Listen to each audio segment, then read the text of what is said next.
Okay, I'm going live tonight. Right, left. Yeah, welcome to the show tonight, Pro Se Legal School. We provide the tools, and you go to the YouTube channel and find the instructional video playlist. And then you have to find the updated instructional video in that playlist. Now, my YouTube channel is structured in different playlists. You can also search and do research on the channel if you want to learn how to take out the how to take out the judge, for lunch. Now, that's what I was thinking, for lunch. Then just put judge name in there, or if you want property tax, whatever, then put that in the search window, and you can probably pull up all the videos for that. Now, if you're watching instructional videos, you need to make sure that you watch the updated instructional video to make sure you're keeping up with things.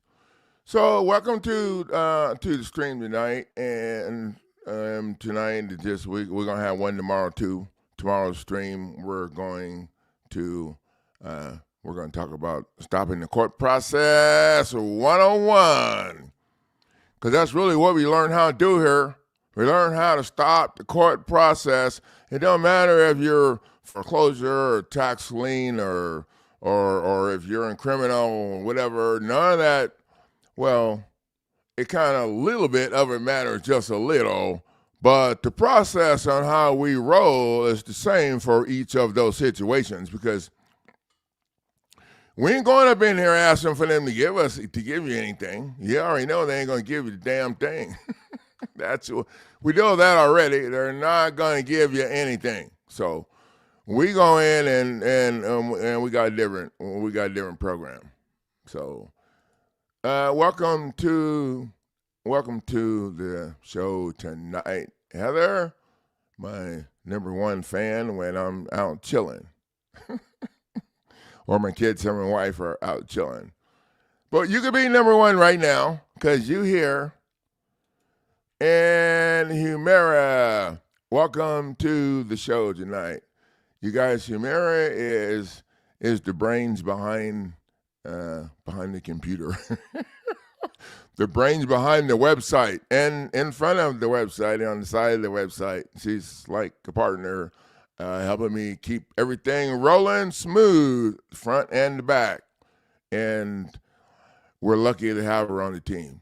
She's from Pakistan, and she's willing to do whatever it takes. So let's just get rolling with tonight's situation. Tonight we're going to talk about, can you challenge your loan, your mortgage, your alleged, I got to call it the right shit because, can you challenge your alleged mortgage loan before you're in default? And, why would you want to do that? Okay, we'll do the last one off. I think y'all can figure that shit out. Y'all in the wrong class. So, there are several ways to do that. There are several ways to challenge your alleged mortgage. And the number one way and the least expensive way would be to invest in the $300 42 U.S.C. 1983 civil rights lawsuit that we have for a foreclosure situation. Or you want the best that we have, the best that there is, because I don't see nobody coming with everything better than what we got going on, then you should invest in the premium package, which is just foreclosure defense package. And that premium package has the documents that we're going to, it has several documents in it, but the document that we're going to talk about tonight is only in that premium package. So, and if anybody invests in the property tax package before the month's over, I'll provide the document to them also. Did I say that? Damn it, I didn't get that. I didn't get that certified. Checktified. But I'll do it. That's my kids. They don't tell you how to do what I say and say what I do. Okay, so let's get back to challenging this situation. Okay, there are several ways. You can challenge them by taking the foreclosure lawsuit and suing them for the mortgage fraud. I'm sorry, we don't use that word, because when you use the word fraud, you got to connect 7 different things and do all this other stuff and jump through hoops and all of that. But that's how they want to make it roll. 7 different things you got to connect if you say that. But see, here's the thing. You can take the foreclosure lawsuit, which is basically a lawsuit to sue them for what they're doing to you in their administrative court. You feel me? Wow. So now you're going after them for what they're doing to you in the administrative court. And, you're not trying to go after them for the foreclosure, and we mentioned that. Okay? But we've learned through the real-time feedback that we need to be addressing the why they're able to do shit and not waste our time on the what. And what the hell's the difference? Okay, so the why starts at the gate. The what starts up there with with your buddy, y'all buddy. Well, somebody buddy. They ain't my buddy. Yeah. So when you attack the why they're able to do what they did, now you're going after them for dragging your happy asses into their administrative court. The administrative court operates from the local rules. The local rules are structured by the Supreme Court. And so are the judges' canons and all that stuff they're supposed to. And we read those like a couple of months ago. And it appeared to me just be a RICO operation, all it was. Because the judge ain't doing none of that shit that they said they're supposed to be doing. So the 42 U.S.C. 1983 foreclosure package is on sale right now for $300. You can take that package, just take the foreclosure word out if they haven't foreclosed on you. That's all you got to do. You can leave it in there if you want to. I guarantee they ain't going to want to argue it. Oh, hell no. No, guys, you need to have a different mindset when you come up in here. Number one, you need to have a shitty attitude. That's number one. And number two, okay, you need to have that mindset that you're willing to do whatever. And you need to leave that crap at the curb over there that you learned already from the same people that are trying to throw you under the bus right now. Okay, so the number one thing that I want to talk to you guys about is the offer to pay letter. The offer to pay letter that's in the premium foreclosure defense package is totally off the chain. The offer to pay letter is offering to pay everything that they said you owe, plus the extra 10%, the attorney fees and the non-judicial foreclosure. They're collecting those fees and they ain't even got the court or done nothing. Oh. So you're agreeing to pay them all of that as soon as they can sit down with your legal team and produce the original instrument of indebtedness. You know, that original thing that they sent over there and had stamped and did all this stuff with after you left the table. Because the statute says they're supposed to, if they call in the full amount of the loan, they're supposed to provide the original instrument of indebtedness. That way you can't be foreclosed on by some other people down the street that are these fools' friends in the same court. Right there with that old, okay. I think y'all, I'm trying to get worked up. Okay, so let me explain how this works, because I know y'all asking, oh, what the hell, coach? I can't pay. Where I'm going to get all that money, whatever. There was never any money. Okay, so So the way this works is I would serve a copy of the offer to pay letter. I would serve it on the judge. And I would serve it on the sale barn that's going to sell your house if you're in non-judicial. I would serve it and make sure that everybody's name that's getting it is on there. And the easiest way to do it, and the other way is to make sure they're all included in the email and email it out to them. But you want to serve them. And it's usually the same judge and the same clerk, and usually the same group of players that do this shit to people. So you serve them, and and then you keep that verification that they were served the offer to pay letter. Now, I can tell you right now, according to what I've learned, they're not going to be able to come up with the original instrument of indebtedness, okay? Because they turned it into a bundle, and they sold it to the people over in China. The people in China, everybody over here worried that China owns all this farmland, whatever. Okay, China just got the paper, okay? Our asses live on the land, and we don't own it either until we get the deed out of their office. So, offer to pay letter, you're telling them that you're willing to pay as soon as they can produce what the law, the statute, they're supposed to follow statutes, not us. As soon as they come up with what the statute says they're supposed to have, which is the original instrument of indebtedness. Okay, so just work with me here.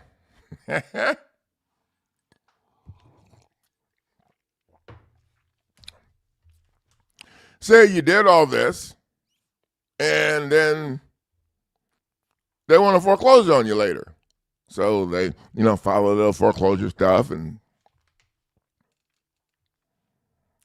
then you whip out your certified thing that all these people were served, and you tell them, I've already offered to pay. They have not been able to come up with what they're supposed to have according to the law. So there's no controversy. I'm offering to pay. You're here to make sure that they're following the statutes and doing it right so that my rights are protected. So I'm here ready to pay. If they can't produce the original instrument of indebtedness right here, right now, then my legal team said, Judge, that you would make them deliver my deed. Remove it from their office and deliver it, because it wasn't supposed to be in their office in the first place. Okay, there's no law that says your deed should be registered in anybody's office. Check. Property transfer statutes say that the deed's supposed to be delivered. And it says it's not conveyed, yada, yada, yada, yada, until it's delivered. Oh, no, but what they do, they call their constructive delivery, and they register the deed in their office. And that registration of the deed allows the first illegal lien to be put against your property. And the first illegal lien is the mortgage lien, and here's why. If there were several people that don't own property, all of those people have to be present to sign the lien, right? Yep. So the fact that the alleged lender accepted the signature from your happy asses, our happy asses, shows that you own the property already. I mean, I have to keep it simple.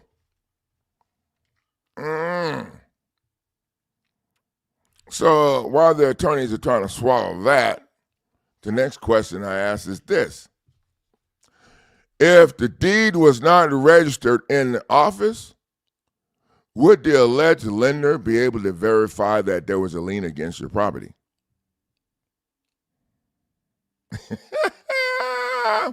I don't know. I'm not as smart as these attorneys. I'm not as smart as the attorneys and the players. And yeah, you know who I'm talking about. But if the deed wasn't registered in their office and it was kept in your safe or in your little firebox or whatever, like you used to do back in the day, then you wouldn't. I know y'all thinking, Coach, okay. So our debt's supposed to be paid, and that's when it took gold and silver off the market, and that's like 25 more videos to explain that. Yeah, they make it complicated so they can do this here shit they're doing right now. So that's how they do that. So, say they filed foreclosure on you and you invested in a premium package. Well, I would, you could just file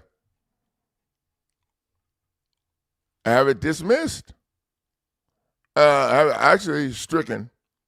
We like stricken. Have it stricken from the record because they're still not going to be able to come up with what the statute says they're supposed to have to call in the full amount of the loan.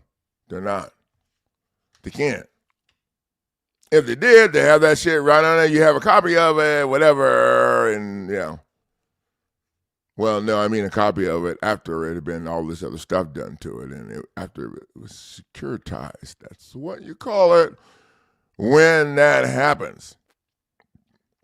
So, there's two ways you can do it.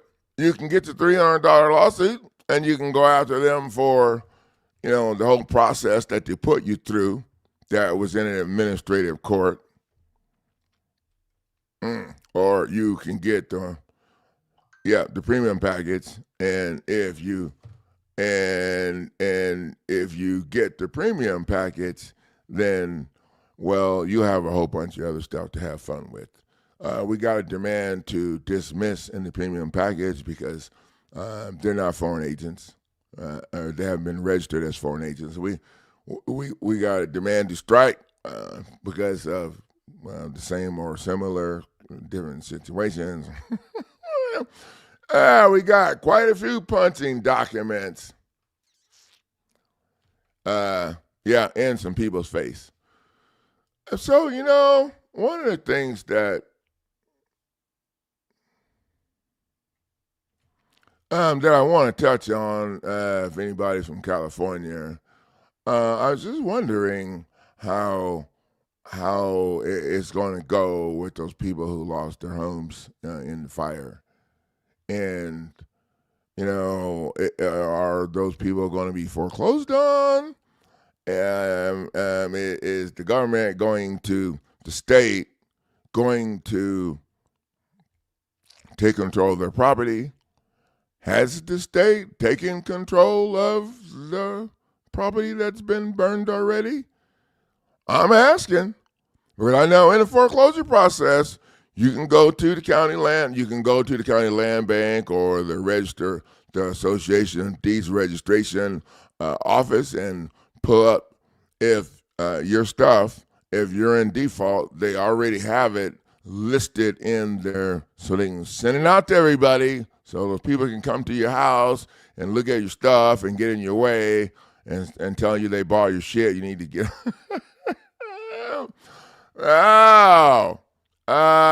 so I'm wondering about that because I've been working on a special package for those people, and it's like the insurance situation part of it because that whole thing, in my opinion, ain't right. I already seen some of the stuff insurance companies are bailing, and the state's not holding the insurance company. Insurance company got insurance. Every corporation has insurance, okay? But anyway, it don't matter. So I'm already kind of thinking about that and working on something because I think that's what's going on over there in California. And they already that's like the worst place for this foreclosure problem that I've seen. And you can go on YouTube and pull that stuff up and tell me if you think that I'm on base. California is one of the only states that I'm aware of. They have a sanitation department where a special sanitation, I don't know exactly what they call it, where they pay people $85,000 a year to go and clean up the sidewalks from people who don't have a place to go to the bathroom. I'm not lying. Pull that shit up. Okay, guys. Yeah, and so if you have this situation you want to attack, you can attack it with the documents that we have. You don't have to wait. You don't have to wait until you're in default. And if you invest in the premium package, then you have the opportunity to jam them up with the with the offer to pay letter and set yourself up so that they can't. How are they going to foreclose on you? Okay, and then when you get yourself in that position, the next thing you want to do, when they step down or give you a freaking just a stinking inch, is demand, judge, you're here to make sure that the statutes are followed, right? You don't want to specifically say that they're the ones that are supposed to follow them, because then they'll give them an opportunity to head off. They head off into the ditch. Yeah, and that's right. You're here to make sure. And so they're not following on with the registration of my stuff, and that allowed them to do all of these things. And if you understand all the stuff I just said, you can just say all that stuff, because he can't tell you to shut up. I mean, if he did, I'd just keep talking. I would just keep talking. And then jam the judge's ass up. Make them deliver my deed, please. My legal team said that once you're aware of all of this stuff and you don't do shit, then you're I don't know. Okay, so I always heard the word aiding and abetting, RICO, all of that, but they have different words when they're doing it. Oh, I think it's called statutes and codes.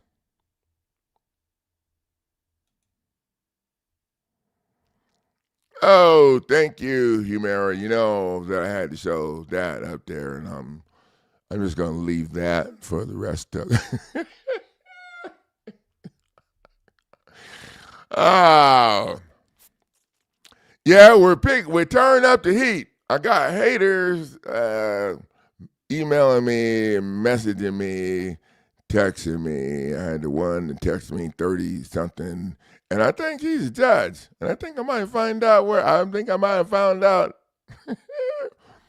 But I ain't in a hurry. I need to do a little more research, and then I think I'm talking about the hater that I made the video about that texted me 31, hobo, yeah. After I do a little more research, maybe we'll call him on one of the shows and talk to him. I went, hey, Judge Freeman, this is Guy Neighbors from Pro Se Legal Channel 97. I probably shouldn't say the name of my business. I know. Oh, that's burned in his head.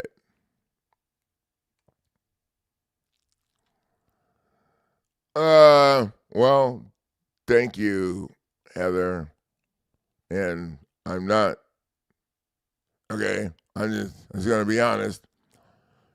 I'm not doing it for them, for those people whose houses got burned. Well, maybe kind of a little. Okay, but the first people are the punching in the face. That's first. Okay, that may sound bad. The people that are stealing the stuff, I like punching them in. Anyway, as long as it works, I guess. But thank you, Heather.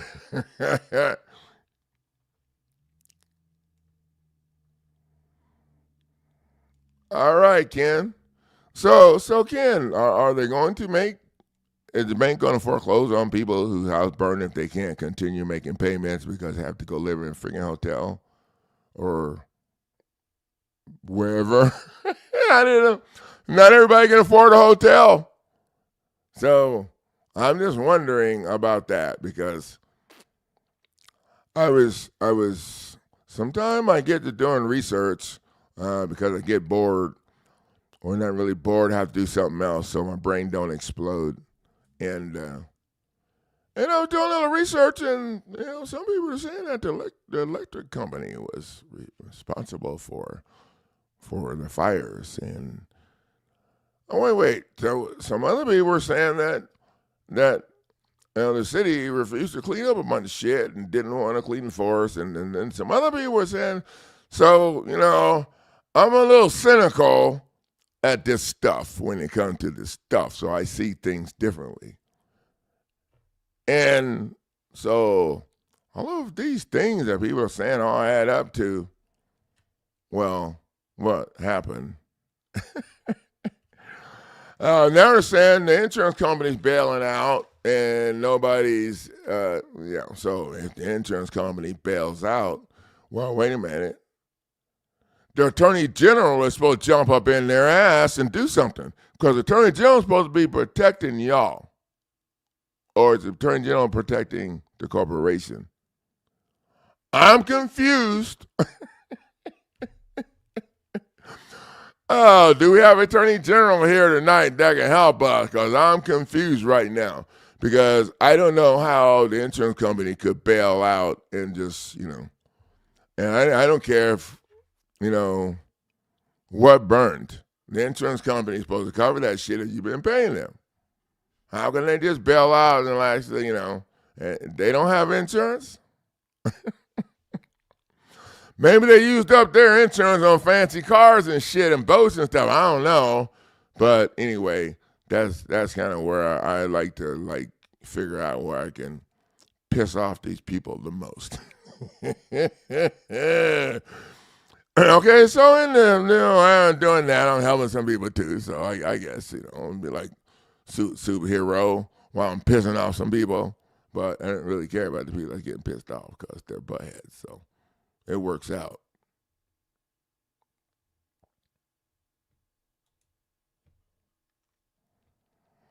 Well, thank you, Heather. I'm glad you invested too, and I'm glad you're here waiting for me when I get here early. You're early. I'm never late. Okay, guys, thank you for the value of sharing your time. We talked about tomorrow we're going to talk about stopping the court process 101, and we got some juicy stuff for that. So you guys have a good evening. I'll see you in the next live stream.